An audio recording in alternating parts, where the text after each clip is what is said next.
One of the biggest flaws in the aged care system is the way it funds residential care providers. Under the recently introduced Australian National Aged Care Classification (NCC) funding model, subsidies paid to providers are determined by the care needs of each resident. Residents are independently placed into one of 13 categories depending on the level of care they require, and those who require more care generate larger subsidies. This may sound fair and transparent, but it also creates a perverse incentive for providers to select residents based on their profit margin rather than their care needs. Providers may prefer residents who have lower care needs but still fall into a higher funding category, as they can maximize their revenue while minimizing their costs.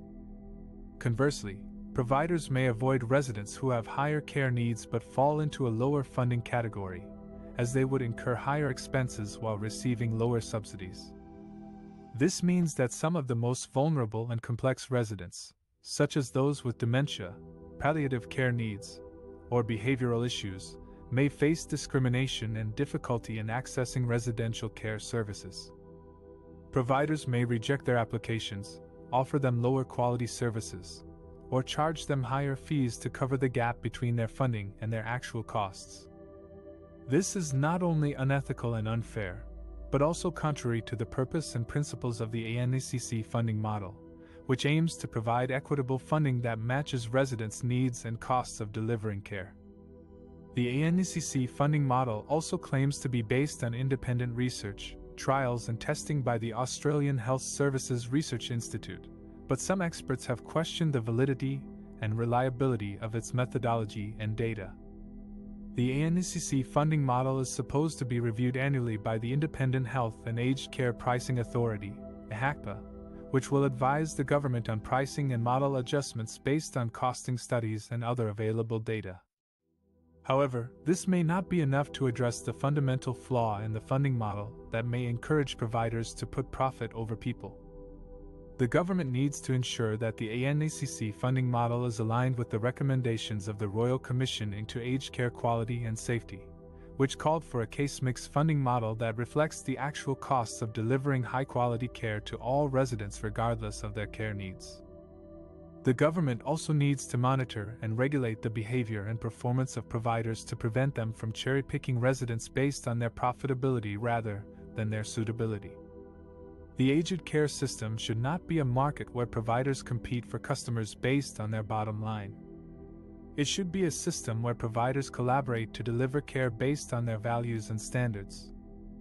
The aged care system should not be a system where residents are treated as commodities or liabilities. It should be a system where residents are treated as individuals with dignity and rights. One of the major flaws in the aged care system is the chronic shortage of staff and the lack of adequate training for those who work in the sector.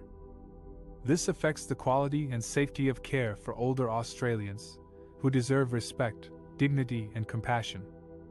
According to a report by the Committee for Economic Development of Australia, (CEDA), Australia's aged care sector is facing a looming shortage of at least 110,000 workers over the coming decade, and this could increase again to 400,000 by 2050. The report warns that the shortage is driven by low wages, poor working conditions, high turnover and low retention rates, as well as an aging population that will require more complex and intensive care. The shortage of staff has serious consequences for the well-being of older Australians who rely on aged care services. It means that they may not receive enough attention, assistance, and support from qualified and experienced staff. It also increases the risk of errors, neglect, and abuse in aged care facilities, where staff are overstretched and under-resourced. A major Australian aged care provider, Baptist Care NSW and ACT, has pleaded for immediate action from the government to improve funding and wages for the sector. The provider's chief executive, Charles Moore, said that workforce shortages are exhausting staff and impacting both workers and residents. He said that many hard-working people in the sector are barely able to keep up with the cost of living, with inflation rising to a point that's more than twice the rate of wages growth. The provider also released polling that showed that Australians ranked aged care workers behind only hospital workers in terms of who should be paid the highest. The polling also revealed that 83% of voters said policies on aged care would be important in shaping their vote, and that almost half of them had become less confident in the aged care sector in the past 12 months. The lack of training for aged care staff is another flaw that affects the quality and safety of care for older Australians. Aged care workers need to have the skills and knowledge to deal with a range of health and social issues that affect older people, such as dementia, chronic diseases, mental health, palliative care, and cultural diversity. However, many aged care workers do not receive adequate or ongoing training to meet these needs. A study by Flinders University found that only 15% of personal care workers in residential aged care had a certificate for qualification or higher. The study also found that there was a lack of consistency and quality in training across the sector, and that many workers did not have access to professional development opportunities. The study recommended that minimum standards for training and qualifications should be established for all aged care workers, and that a national accreditation system should be implemented to ensure quality and consistency. The study also suggested that training should be tailored to the specific needs and preferences of older people and their families. The Royal Commission into Aged Care Quality and Safety also highlighted the need for better training and education for aged care staff. The Commission found that there was no national mandatory minimum qualification or registration requirement for personal care workers, who make up about 70% of the direct care workforce. The Commission also found that there was no requirement for ongoing training or professional development for any aged care workers. The Commission recommended that a new Aged Care Act should include provisions for minimum qualifications, registration, and ongoing training for all aged care workers. The Commission also recommended that a new National Aged Care Workforce Planning Authority should be established to address the current and future workforce challenges. In conclusion, staff shortages and a lack of training are two major flaws in the aged care system that affect the quality and safety of care for older Australians. These flaws need to be urgently addressed by increasing funding, wages, and standards for the sector. Older Australians deserve better than a system that is underfunded, understaffed, and undertrained. In this section, we will explore how geriatric syndromes such as frailty, falls, and delirium are common and complex health issues in older age. Geriatric syndromes are clinical conditions that are more prevalent in older adults and are not caused by a specific disease, but rather by multiple factors affecting several organ systems. Some examples of geriatric syndromes are dementia, depression, incontinence, vertigo, pressure ulcers, and malnutrition. Geriatric syndromes can have a significant impact on the quality of life and functionality of older adults. They can also increase the risk of adverse outcomes such as hospitalization, disability, institutionalization, and death. Moreover, geriatric syndromes can complicate the management of other chronic diseases and cancer in older adults. Therefore, it is important to identify and address these syndromes early and comprehensively. Frailty is a geriatric syndrome that is characterized by a decline in physical function and resilience to stressors. Frail older adults have reduced muscle strength, endurance, balance, and mobility. They are also more vulnerable to infections, falls, injuries, and disability.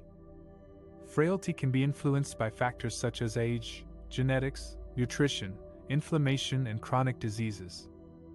Frailty can be assessed by using tools such as the Fried Frailty Index or the Clinical Frailty Scale. Falls are another common geriatric syndrome that can have serious consequences for older adults. Falls can result from a combination of intrinsic factors such as impaired vision, balance, cognition, and medication use, and extrinsic factors such as environmental hazards, footwear, and assistive devices. Falls can cause injuries such as fractures, head trauma, and soft tissue damage. They can also lead to fear of falling, loss of confidence, social isolation, and depression. Falls can be prevented by implementing interventions such as exercise programs, medication review, home safety modifications, and multifactorial risk assessment. Delirium is a geriatric syndrome that involves an acute change in mental status that is often reversible. Delirium can manifest as confusion, disorientation, agitation, hallucinations, or reduced awareness.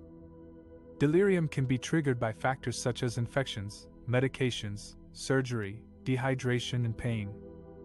Delirium can have negative effects on cognition, function, and mortality in older adults.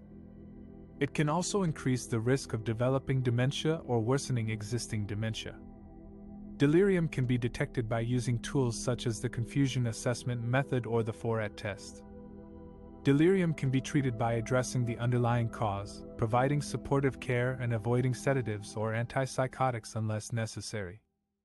In summary, geriatric syndromes such as frailty, falls, and delirium are common and complex health issues in older age that can affect the well-being and outcomes of older adults. These syndromes are not specific to a single disease but rather reflect the interaction of multiple factors affecting multiple organ systems.